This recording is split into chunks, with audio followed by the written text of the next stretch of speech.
Institute. Mr. Mr Moyo. Mr. Moyo is currently a media studies lecturer at Ethnicity University, and he has been a journalist for 27 years. He has covered elections extensively while representing local and international media houses. Mr. Moyo, can you greet the people, please? Yebo, sawubonani bantu bakithi. Kuhle ukuba lapha sikhuluma ngendaba yakithi ama-voting patterns akithi. Indaba nje uchilo ngana indaba enzima, indaba eqhathekileyo ukuthi kuhamba njani. Siyabonga. Siyabonga kakhulu. If you could kindly give us your submission for not more than 10 minutes, ba. Okay, ngiyabonga nkani. Ngiyabonga labanye bami. Yeah, umbuzo wona uthi maybe what are the reasons for the voting patterns mathebelete. Maybe okokuqala I would say you did mention before we started discussing ukuthi kudala abantu bakithi babevotela izapho bonke. But now you can't predict who they are going to vote for until they vote. So in that sense, I would say there's no pattern, or the pattern is that there's no pattern. Anything is possible. Any result is possible. You go back to maybe to ZAPU, you look at why everyone was supporting ZAPU, at least this side of the country. It was because maybe ZAPU had a common vision, the strategy, and the leadership. So in short, ngathi kungasekho khathesi kithi ngapha i-common vision. What is the vision? Sifuna ukwenzani vele ngepolitics yethu. Sile vision efana nayo yini? We've addressed ukuthi kuyini material question savumelana, and savumelana on the solution, the political solution. Yes or no? I think we've not done that. So as a result, asila leadership, you know, what we saw. You mentioned sikhuluma lapha ubaba uMagona, I remember sithi kuZAPU 2000 lezi izinto ababezenza yayikhanya ikhona i-leadership yayithembisa, but well izinto ziyenzakala, abantu bayabaleka ekhaya, bayasuka, abanye bayasichiya, and also the system that we are trying to fight keeps planning and destabilizing ama-strategies onalawo egcine ngasaphumi kahle. So the leadership. So if you look at the quality of the leadership that we've had, maybe since the time is up, we are joining them. Leadership yakhona ayikazicace lokho ukuthi ngabiza abantu mobilize and conglomerate them together. And khonokho futhi from that time abantu bahle bacabanga ukuthi politics is all about removing ZANU-PF. Therefore, since people have been made to believe that politics is all about removing ZANU-PF, so if people fail from 1985 up to now, which is about 40 or so years, abantu they end up thinking, no, this is because of state. Sorry, 40 years. So maybe we need to make people know what yiziphi ezinye izizathu zokuba ku-politics ngaphandle kokuthi uthi ufuna ukukhipha iZANU-PF. Maybe asibe lezi zizathu zokuthi sifuna ukufakani ku-politics, what are we bringing to politics, instead of concentrating on what we want to remove. So-ke ama-party eHarare abuya le strategy so leso sokuthi sifuna ukukhipha iZANU-PF.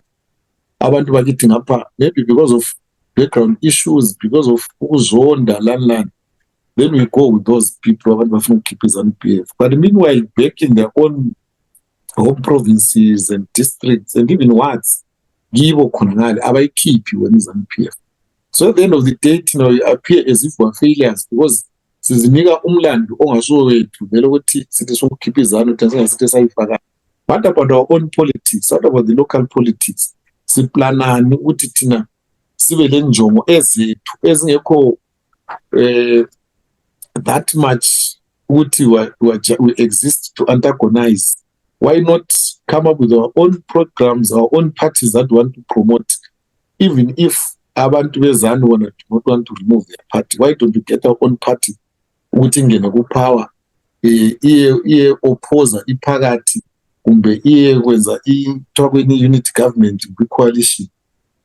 So-ke kulezinto eziningi abantu baba frustrated, bebe angry, then bese belandela. Then also, like I said, I spoke about the quality of leadership. Angitsho ukuthi abakhona bayehluleka, but maybe abenzi ngendlela leyana engafaka umfutho ku-politics, ukuthi abantu babuyele ku-politics, bathembe ku-politics. Secondly, there's a lot of divisive politics. Amaphathi ayafonywa, kungena impehlane. Again, makhala emathebeleleni sibalutshwane. We cannot afford the kind of division that we have. Which almost everyone has got their own party. At times you try to remember that the party yakhe kuthiwa kuyini. Awuke kunzima ukuthi ngiyicabanga. Mina nginjani journalist, I follow politics, but there are parties that amaningi emathebeleleni usuzibuza ukuthi siyakukwanisa yini khona. Secondly, sile imbono eminingi eminye yokuthi contest any politics within the Zimbabwean context. Kube labanye abathi no, avela siphumene eZimbabwe. So kule mbuzwe sigcina kwesikazi sesiphikisana sodwa khonapho because ithi akula common vision, akula common strategy. But basically, for me, those are the issues. The other thing that we didn't have was our own means of communication. I think now with the democratization of communication processes through the internet and through our initiatives, njengawona la, abantu bakithi sekwazi ukuxoxisana, bexoxe bebodwa, bexoxe labanye abantu. Sazaneni ngcono. You work better when you know who is where and who can deliver what, who can do what.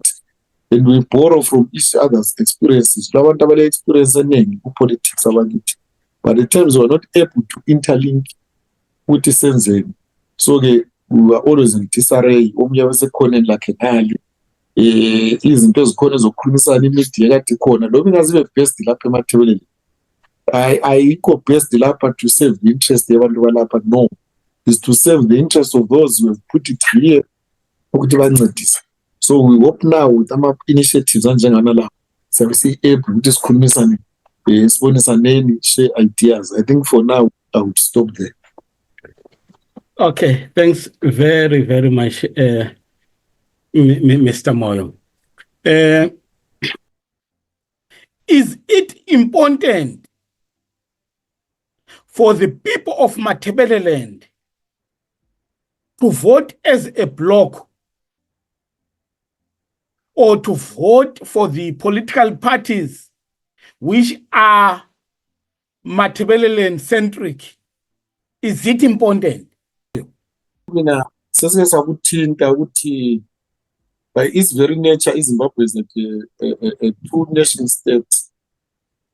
From 1963 izinto zahle zamanjalo kufonywa izani, and it has persisted up to now, even though there have been pretenses to say we're one country, we can have one opposition party and all.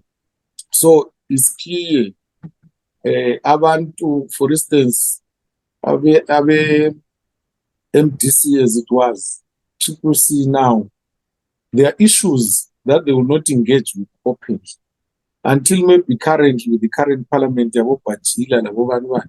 given the circumstances, how they remained in that parliament while these others were being fished out. Maybe they feel they are protected, we can raise these things. But generally, it is clear that only a Matabeleland-based party can address the Matabeleland issues.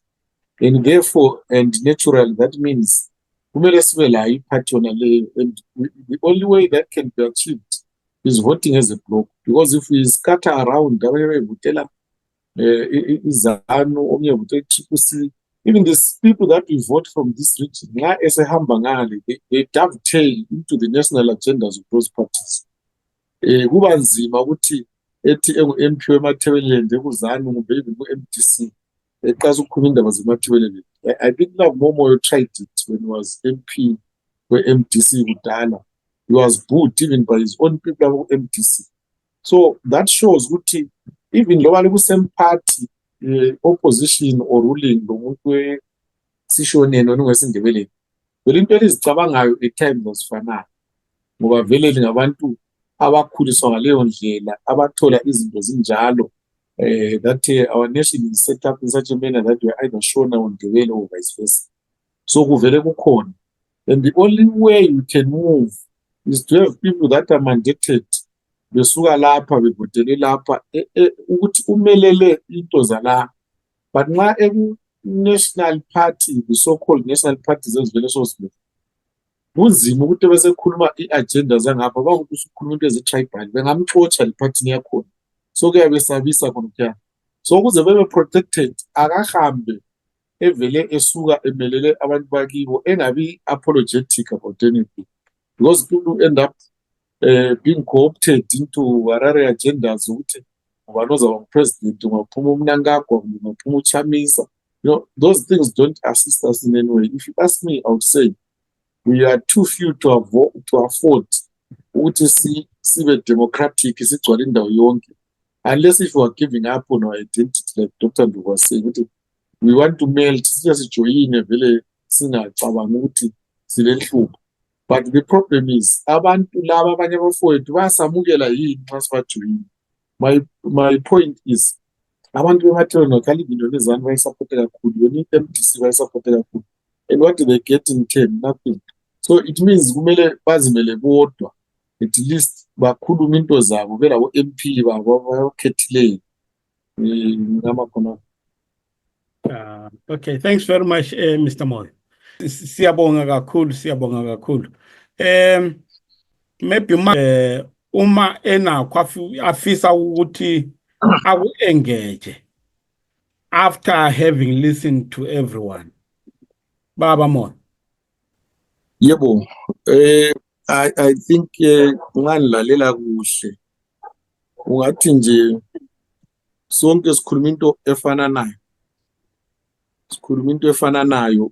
It's good at least that when it get to a level where our views or the way we see things iyafanana, what differs maybe is the words and the way we put it across. But we all seem to be agreed that we need to stand up and define ourselves and define what we want and what we stand for, and agree on how we can achieve it. And the only way you can achieve it, I think we all agree, is that we must behave and act as a bloc. So long we are acting within the Zimbabwean context, because this is a two-nation state. If you ask me, I would say all the non-developed people, by non-developed abantu, they always behave and act as a bloc. Because in any way, they will ensure that whoever becomes president in Wagibo, whether it's Mnangagwa, Chamisa, or Tsvangirai, they will never be tempted to vote for Welshman Move, be it Welshman Move or Gibson Spanda or anyone. And the fact that Mr. Makonya was talking about, it was an admission which now in the so I think we need to behave. We just need to copy their strategy, make it ours also. That is what we would rather have a contest if he is to lose, let him lose to Mutwagit. Nxa bekhona labo kithi lapha bezokwanisela amanamba njengoba kibo lathi sikwanisela amanamba ukuthi uyacontesta but awula chance. Lakithi uma kwenjalo ukuthi bayacontesta but awula chance. But now you get a situation where a guy goes on the podium at White City and he says I'm Simbarashe moving and declares ukuthi imenza ngoba uSandra and uses an ambiguous way. He says imenza uSandra mhla ka-20 bani. See now, that type of confidence that is now there to the extent of abantu sefuba ngumeya bezivakashi, it says a lot. So we need to really, now that we've agreed, let's move beyond just agreeing and conglomerate. So then into to even right, I find it very difficult really to be attracted to the kind of ZANU-PF TCC politics. Ngiyabengizibuza ukuthi vele ngizafa akulanto enzayitshintsha phela. Waze kuphuma umnankagwa uchiwenga kiwa akulanto etshintshileyo. Waze kuphuma umnankagwa ukuchamisa kungela owakithi oku-opposition okhethiweyo legitimately ukuthi umelele into zakithi. Kuba nzima for me ukuthi ngithi mina I can trust anybody to represent me in a polarized and very ethnic society njengeZimbabwe. Ufuna ukuthi uzimele, you can't trust anyone to do that for you. Ngiyabonga. Okay, no, siyabonga kakhulu baba mama. Hayi uyibeka icace baba. Naye anikeze ama-closing remarks akhe. Hayi ngiyabonga Nkala, sorry ngiyaxolisa senze emnyameni ngizongifaka ipikitsha. Okay, kulungile baba. Ngixoxela ikule nkulumo engithintileyo ikhulunywe nguNdlovu, I think uDr Ndlovu ephendula into ekhulunywe nguBhajila ukuthi bake bawotha umlilo lezakhamizi, izakhamizi zathi so. You know what uNdlovu said ukuthi if you are in leadership at times wena ngobamba indaba ngole okumele ube le strategy asikhaleni indaba yeZANU ifonyo 1963. It was not everyone eMashonaland wahlala phansi wathi asifomeni izandla. Kwakungabantu nje abalutshwane maybe plus 1 or 2 ongasuka khona uInnocent Nkala from what we hear. And they took that decision. When they took that decision, it was an unpopular decision over the authentic liberation movement at the time was up. But this guy said no. Babona phambili ukuthi sesingayigwenxa linto sigcine siyithi esiphetheyo ngendlela enje. So ke engikutshoyo ngigcila kokhunye nguDr Ndlovu ukuthi at times as the leadership, as the think tanks, kuba kuhle ukuthi silalela abantu, yes, because at the end of the day abantu bazakutshela bafuna inkululeko.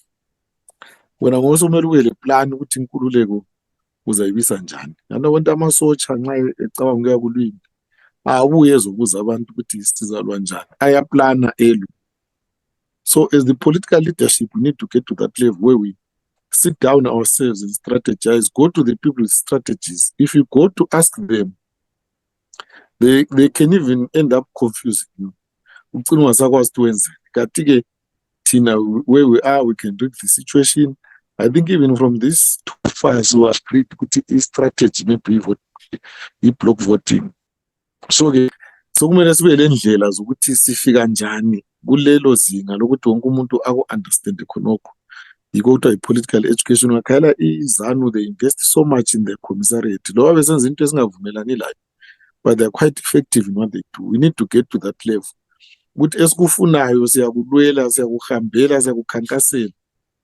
Abantu bazibazwisise from village to village. Nxa usitsho ukuthi abantu bangena emabhasikilini, bangena ezinqoleni.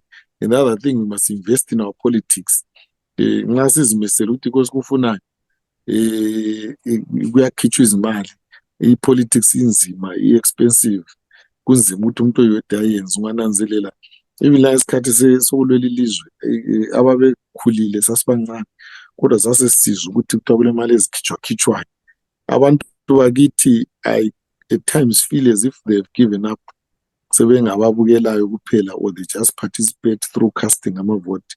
But we need to re-engineer that spirit of self-determinism ukuthi umuntu ethi yena vele ngingubani, umuntu wako umoyo kaze kabe kubaba kodwa loba bebaningi kanganani komoyo ababe ngoba bakomoyo khona ngale bengabuyi kodwa. Ngiyabonga. uDonatus uthi yena, how does block voting produce power to govern? Baba Moyo, ungamphendula wona lowo mbuzo.